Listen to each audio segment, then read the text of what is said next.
di dalam kisah ketika Umar bin Khattab radhiyallahu taala anhu dipilih sebagai khalifah. Di hari pertama beliau dipilih menjadi khalifah. Datang seorang pemuda yang bernama Sa'id ibnu Amr al-Jumahi. Siapa namanya?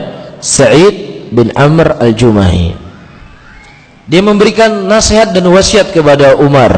Luar biasa ya. Antum tidak pernah dengar ya Sa'id bin Amr al-Jumahi? Enggak pernah. Tapi Umar sering antum dengar ya. Kata Sa'id bin Amr al-Jumahi, "Wahai Umar, aku ingin memberikan wasiat kepadamu. Takutlah engkau kepada Allah Subhanahu wa taala terhadap kepemimpinanmu. Jangan pernah engkau membedakan di antara rakyatmu yang dekat denganmu dengan rakyatmu yang jauh denganmu. Jangan pernah engkau bedakan. Iya, dan engkau harus menyenangi kepada rakyatmu apa yang kau menyenangi dirimu dan keluargamu. Dan bencilah kepada keluargamu apa yang membuat engkau benci kepada dirimu dan apa yang membuat engkau benci kepada keluargamu." Ini wasiat seorang pemuda yang dia jauh lebih muda dibandingkan Umar, yang ilmunya jauh dibandingkan Umar. Kira-kira gimana jawaban Umar? Kalau ada orang datangi kita ini orang yang ahli dalam sebuah permasalahan, datang orang-orang saranin kita, "Alah ente, gampang tuh gampang." Itu mungkin paling sopannya.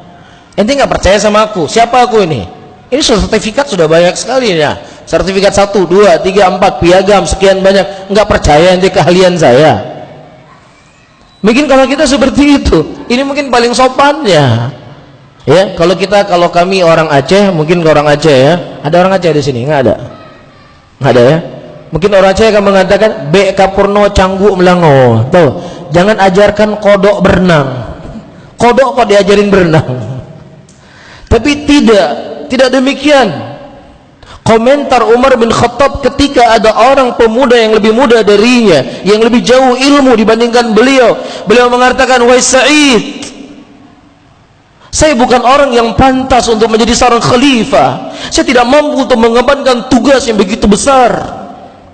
Tawadu sahabat Rasulullah sallallahu alaihi wasallam dari thamarah ilmu yang mereka dapatkan dari baginda Rasulullah. Jadi kita bukan hanya penampilan saja yang berubah, bukan hanya pakaian, sudah pasang jenggot, sudah pakai celana di atas mata kaki, tapi akhlak kita jauh daripada akhlak Rasul.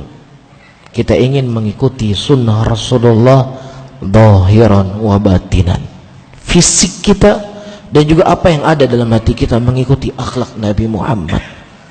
Ada orang menasihati kita, "Jazakallah khairan akhi, doakan saya semoga saya bisa mengubah apa yang telah saya lakukan."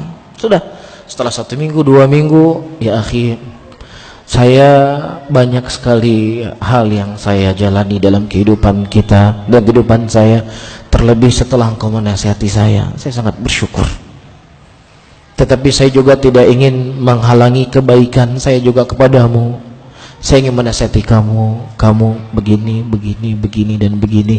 Coba mungkin dikoreksi." Iya. Subhanallah, kalau seandainya kita hidup seperti ini, ayyuhal ikhwah, sesama saudara-saudara kita muslimin, sesama teman-teman kita pengajian, nggak akan terjadi cekcok, tidak akan terjadi perpecahan, tidak akan terjadi perselisihan, permusuhan. Kalau kita mengikuti adab dan akhlak keseharian Rasulullah dan para sahabatnya, nggak perlu apa sih, sebesar apa sih kemuliaan kita, sebesar apa sih, sesuci apa kita. Rasul sallallahu alaihi wasallam diam. Ada kita lebih mulia dari Rasul? Kalau ada orang yang protes kita, ya, kemungkinan hanya 2. Bisa kita salah, memang betul salah 100%, bisa saja kita salah berapa persen? 50-50 atau 30-40. Hampir tidak ada mungkin kita benar 100%. Tapi orang yang protes kepada Rasul, bisa kita pastikan apa? Salah 100%, nggak ada yang benar. Tapi diam Nabi kita Muhammad sallallahu alaihi wasallam. Nabi Sulaiman, antum tahu kisah Nabi Sulaiman dengan burung hudhud? Ya, ketika Nabi Sulaiman kehilangan burung hudhud, beliau bertanya, di mana hudhud? Kenapa dia tidak menjaga apa yang ditugaskan untuk menjaganya? Ya, tiba-tiba datang burung hudhud setelah Nabi Sulaiman mengatakan, kalau si burung hudhud tidak mendatangkan bukti penjelasan kenapa dia tidak bertugas, maka aku akan sembelih dia, atau kubunuh dia, atau kusiksa dengan siksaan yang pedih.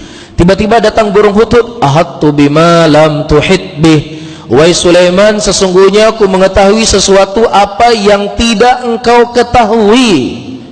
Ini gimana kira-kira? Ada seorang ustadz yang sudah ngerti ilmu, sudah ngerti ini, sudah ngerti itu, datang seorang murid kepadanya, Pak Ustadz, kayaknya Pak Ustadz tadi salah. Iya, ente nyalain saya, berapa tahun ini sudah belajar, bahasa Arab sudah bisa, Al-Quran sudah hafal, saya ini sudah hafal Al-Quran. Ini kita harus kembali belajar apa? Akhlak dan adab. Harus kembali belajar akhlak dan adab. Nabi Sulaiman itu, beliau punya kelebihan yang tidak pernah diberikan kepada siapapun dari seorang nabi dan seorang rasul. Tidak ada satupun manusia sebelum beliau dan setelah beliau yang punya kelebihan seperti yang Allah berikan kepada Nabi Sulaiman. Apa itu? Beliau ahli dalam kerajaan. Beliau tidak ada satupun orang yang punya kekuasaan yang lebih luas daripada Nabi Sulaiman. Tetapi sesuatu yang beliau ahli dikhabarkan oleh burung hudhud, ada sebuah kerajaan di sana yang dipimpin oleh seorang wanita yang mereka menyembah selain Allah. Nabi Sulaiman tidak marah. Beliau mengatakan, datangkan kepada bukti kalau seandainya apa yang kau katakan itu benar. Nabi Sulaiman nggak mengatakan, ente burung ngajarin saya Nabi, saya ini raja, ente ini cuma pekerja saya, mau memberikan mengajarkan saya sebuah perkara. Siapa ente? Nabi Sulaiman tidak demikian. Beliau katakan, datang bukti. Oleh karena itu Al-Imam Ibnu Qayyim rahimahullah menyebutkan, ada seseorang guru ditanya oleh muridnya, kemudian gurunya tidak bisa menjawab. Ada di antara hadirin atau muridnya yang hadir di situ menjawab pertanyaan gurunya tadi. Kemudian gurunya marah-marah, ente tahu, masa saya guru kamu tidak tahu? Ya, kemudian kata muridnya, wahai guruku, engkau tidaklah semulia Nabi Sulaiman, dan saya tidak sehina burung hudhud. Nabi Sulaiman nggak pernah menolak informasi ilmu yang datang dari burung hudhud. Siapa kamu dengan Nabi Sulaiman? Ya, saya sengaja menyampaikan ini ya untuk pribadi saya sendiri dan para hadirin dan hadirat semuanya, bagaimana pentingnya akhlak dalam kehidupan kita sehari-hari. Berakhlak sebagaimana akhlak Nabi kita Muhammad sallallahu alaihi wassalam.